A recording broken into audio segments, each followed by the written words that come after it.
It was a seemingly ordinary night at Crosby Marina, yet beneath the calm waters, a storm of violence was about to erupt. Warren Selkerk, a man deeply entrenched in the drug trade, drove out with his children, unaware that a meticulously planned execution awaited him. 5 shots rang out at close range, and the grotesque message left behind marked the work of a man who thrived in the shadows of Britain's criminal underworld. A man whose name had already flickered in whispers across Scotland and England, tied to alleged contract killings and high-stakes gangland operations.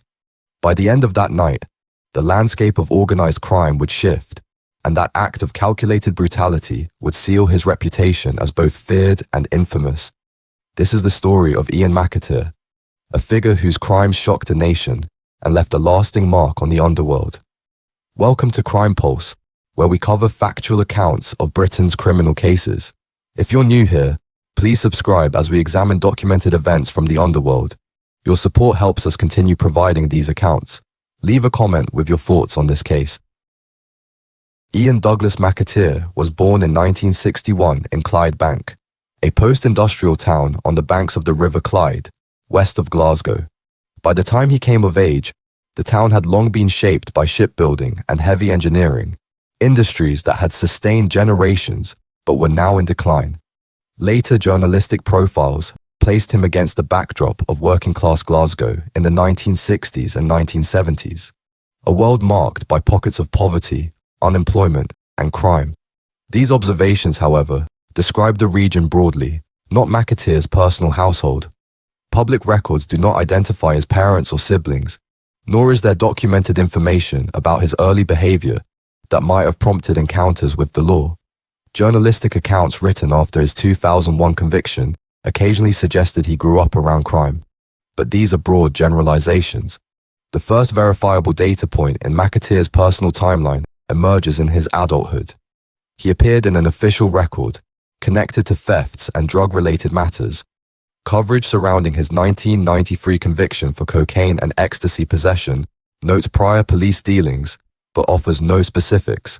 By the late 1980s and early 1990s, law enforcement in Scotland and Merseyside recognized McAteer as someone associated with drug traffickers and organized crime figures.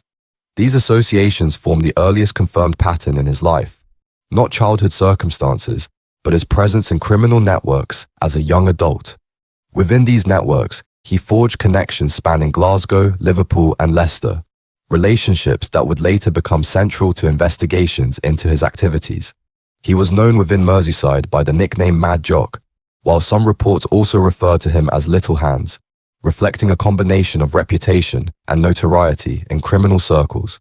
By the early 1990s, McAteer had established a position within a cross-border criminal environment, handling significant quantities of controlled substances.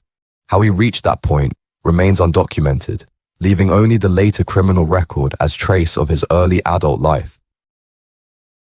By 1993, Ian McAteer's involvement in criminal activity had escalated to the point that he stood before the Scottish High Court. That year, he was convicted for possession of a large quantity of cocaine and ecstasy in a flat in Drumchapel, Glasgow. McAteer represented himself during the trial, a bold and unusual choice that did not prevent the court from imposing a 5-year custodial sentence, served at HMP Glenorchill, a medium-security prison in Tullibody, Fort Valley. Glenorchill, known for its austere conditions and a mix of long-term inmates and high-risk offenders, became the environment in which McAteer's later criminal network connections were strengthened. While in custody, McAteer's interactions with fellow inmates contributed to the relationships that would resurface in his later operations. Official court records and trial documents indicate that it was during this period he met individuals who had become part of his cross-border criminal associations. Though media accounts often characterize him as a Liverpool cartel enforcer or link him to violent activities, the only confirmed activity in this period remains his imprisonment and documented association with other offenders. While incarcerated at Glenorchill, McAteer reportedly developed a conflict with fellow Glaswegian criminal John Jack Bennett, a former associate. According to the family of Bennett, the rift arose after Bennett allegedly rejected McAteer's sexual advances, creating tension between the two men. On 28 February 1998, Following both McAteer and Bennett's release from prison, Bennett was killed in a daylight attack on Glasgow's Royston Road, sustaining 57 stab wounds. McAteer, along with Robert Burke and Donald MacPhail, stood trial for the murder. The prosecution alleged that McAteer had arranged the attack while still in Glenachill, purportedly offering 2 ounces of tobacco and 50 temazepam tablets to any inmate who would carry out the killing. On 10th August 1998, a jury at Glasgow High Court returned a not-proven verdict, leaving McAteer unconvicted. Other suspected offences during this period, ranging from shootings to gangland disputes and alleged contract killings, were occasionally referenced in police intelligence and journalistic accounts but remained uncharged or unproven. In late 1998, for example, McAteer was arrested in Merseyside on suspicion of shooting a man at traffic lights near the site of the Bennett stabbing. The alleged victim refused to make a formal complaint and no charges were pursued. The circumstances suggested that McAteer's detention was tied to ongoing gangland intelligence rather than a direct investigation linking him to a confirmed crime. While unproven, the episode reinforced his reputation as a figure frequently present at violent incidents, a man associated with serious, high-risk criminal activity across the Glasgow-Merseyside corridor. Investigators also noted his name in connection with broader organised crime networks operating across Glasgow, Merseyside and Leicester, including links to drug trafficking, protection rackets, and arms movements. McAteer's time in prison had reinforced his position within these networks, providing channels for future dealings and setting the stage for the cross-border criminal activities that would define the late 1990s. By the 1980s and 1990s, Ian McAteer had developed a reputation in law enforcement and media accounts as a figure on the fringes of violent and organised crime. While much of this activity remains unproven or uncharged, investigations and intelligence linked him to several categories of offences across Scotland, Merseyside and beyond. McAteer was named in connection with the April 26, 1999 murder of BBC presenter Jill Dando at her London home, largely because of his established reputation as a hitman and his alleged links to the Liverpool cartel. Police intelligence and media reports at the time speculated about possible involvement of organised crime figures with known contract killing experience. McAteer's name appeared in some investigative notes and press accounts, though there was no formal evidence linking him to the crime. Authorities ultimately cleared him of any involvement and no charges were brought. Beyond high-profile allegations, McAteer was reportedly involved in arms trafficking throughout the 1980s and 1990s. Firearms, including pistols and sawn-off shotguns, were allegedly smuggled from Northern Ireland to Glasgow and Liverpool. These weapons were said to fuel protection rackets, gang disputes, and enforcement within drug networks. While concrete convictions never materialized, police intelligence consistently linked him to these activities, reinforcing his standing in organized crime circles. He was also implicated in debt collection and protection rackets, particularly targeting Glasgow pubs, bookies, and Liverpool associates. Witness statements during later trials described him using threats and violence to ensure compliance, marking him as a figure who enforced loyalty and repayment with ruthless efficiency. Alongside these operations, McAteer is reported to have laundered drug profits through legitimate businesses, including a used car enterprise in Leicester, where vehicles allegedly concealed heroin or ecstasy shipments. While no convictions resulted directly from laundering, these schemes were partially exposed during the 2001 drug conspiracy trial. Finally, McAteer earned a reputation as an alleged contract killer for the Liverpool cartel.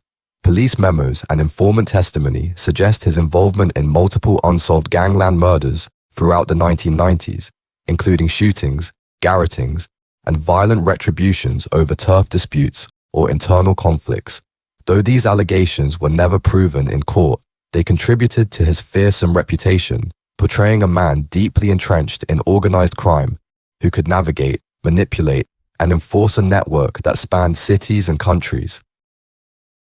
On October 30th, 1999, Ian McAteer carried out a crime that would cement his place in Britain's criminal history. The victim, Warren Selkerk, a 38-year-old from Liverpool, was deeply involved in the drug trade, working as a courier across networks linking Glasgow and Liverpool. Their association, forged through prison time and criminal dealings, had soured over debts estimated between £30,000 and £40,000, stemming from gambling losses and heroin distribution. The meeting took place at Crosby Marina in Merseyside, a quiet stretch of dockland that evening. Selkerk, trusting McAteer's familiarity, drove to the marina with two of his sons, aged 10 and 14, sitting in the back seat. McAteer arrived shortly afterward in a car registered under a false identity, carrying a .25 caliber Beretta pistol, which he had fitted with a silencer. According to court records and witness accounts, the confrontation was brief and violent. Selkerk reportedly attempted to negotiate or explain the debt, offering partial repayment, but McAteer acted with swift, lethal precision. 5 rounds were fired at close range, 4 striking the head and face, and a 5th to the chest. The shooting was execution style, controlled, deliberate, and designed to leave no room for survival. After Selkerk had fallen, McAteer performed a calculated act intended to humiliate the victim further. He placed a plastic bag of dog excrement into Selkerk's rigid hand, a grotesque signature that investigators and media would note as particularly shocking. This act, while not adding to the lethality of the crime, was interpreted as a symbolic assertion of dominance and contempt within criminal networks. Following the murder, McAteer attempted to obscure his involvement. He moved quickly, leaving the marina and disposing of evidence, including the firearm. He also orchestrated a false narrative through associates, leaking a story that suggested Ulster paramilitaries were responsible, claims later shown to be entirely fabricated. Investigators rapidly linked McAteer to the crime through a combination of mobile phone tracking, witness descriptions, and forensic evidence, including the uniqueness of the dog excrement as a calling card. He was arrested in Leicester days later and charged with murder and conspiracy to pervert the course of justice, the latter for arranging a false alibi through an associate, David Baker, who had approached a witness to claim McAteer was elsewhere on the night of the murder. According to Observer crime correspondent Tony Thompson, McAteer further compounded the intimidation surrounding the case by threatening to shoot multiple police officers and anyone who testified against him. The threats were taken seriously. At least 2 criminal associates received new identities under the Witness Protection Program in exchange for their cooperation. At Liverpool Crown Court in April 2001, McAteer was convicted of murder and perverting the course of justice. The judge imposed a mandatory life sentence, with a minimum tariff later set at 22.5 years. The prosecution also highlighted the meticulous planning, cross-border criminal ties, and callous disregard for Selkerk's children as aggravating factors. Alongside his murder conviction, Ian McAteer was convicted for his central role in a large-scale drug trafficking operation known as Operation Kingsway, which spanned 1999 to 2000. This conspiracy involved 7 identified associates, including a key lieutenant, Anthony Parkinson, all of whom were linked through long-standing criminal networks operating between Glasgow, Liverpool, and the Netherlands. The scheme was ambitious in both scale and organization. They had plotted to import 20 to 30 kilograms of heroin every month from Amsterdam, using Liverpool as the primary UK entry point. In addition to heroin, they intended to smuggle approximately 250,000 ecstasy tablets on a monthly basis. The combined street value of these shipments was estimated at around £800,000 per month. At trial, prosecutors emphasized that McAteer's involvement was not peripheral. He was depicted as a central coordinator protecting the operation from law enforcement detection. The case reinforced a pattern seen in his prior criminal record. Ultimately, McAteer was sentenced to 16 years in prison, to run concurrently with his life sentence for the murder of Warren Selkerk. The Selkerk killing remains one of the most infamous cases linking Glasgow and Liverpool criminal networks at the turn of the century, both for its brutality and the symbolic cruelty of McAteer's methods. It stands as the clearest, verified illustration of his capacity for lethal violence, a stark, documented endpoint to years of alleged criminal activity and associations with gangland networks. Following his convictions, Ian McAteer began serving his sentences at HMP Long Lartin in Worcestershire, with records confirming his incarceration there as of September 2002. In December 2003, McAteer was refused permission to appeal his murder conviction for the killing of Warren Selkerk.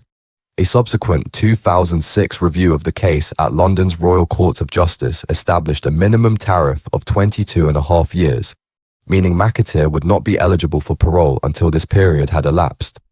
The ruling, delivered by Mr. Justice Grigson, underscored the severity with which the courts treated the execution-style murder and associated criminal activity. Outside of court proceedings, commentary on McAteer's guilt and character persisted. Paul Ferris, a former Glasgow gangster who had known McAteer since childhood, became a vocal advocate for his innocence in his 2005 book, Vendetta. Ferris argued that McAteer's implication in Selkerk's murder had been manipulated by law enforcement to placate the grieving public in Liverpool. According to Ferris, George Bell Smith, a former associate and described as a jealous henchman, had provided testimony against McAteer in exchange for having a separate child sexual abuse charge dropped. Ferris portrayed McAteer as inherently cautious, almost paranoid, making it implausible that he would voluntarily implicate himself in the murder. Ferris suggested that Selkerk's death was more likely the work of Irish criminals over unpaid debts rather than McAteer.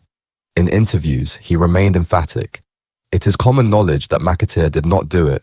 Even the dogs in the street know it. He is being kept inside because of politics and nothing else. Despite his incarceration, McAteer continued to make headlines for activities within the prison system. In 2011, he joined fellow former Glasgow gangster Jamie Stevenson to raise £3,776 for Glasgow's Royal Hospital for Sick Children by completing a marathon on a treadmill at HMP Shotts in North Lanarkshire.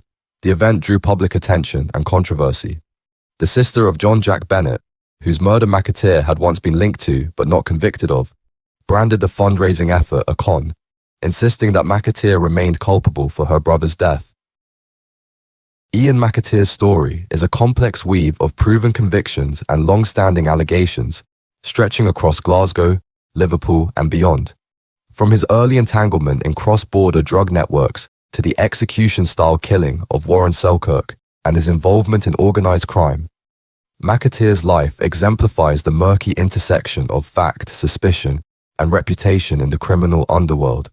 Even years behind bars, questions about his past continue to spark debate, highlighting how a single life can become a symbol of broader criminal networks and the consequences of violence and illicit enterprise. If you found this case compelling, make sure to subscribe to Crime Pulse, hit the notification bell, and join us as we continue uncovering the truth behind some of the most notorious crimes in modern history. Your engagement helps us bring detailed, investigative stories like this straight to your screen.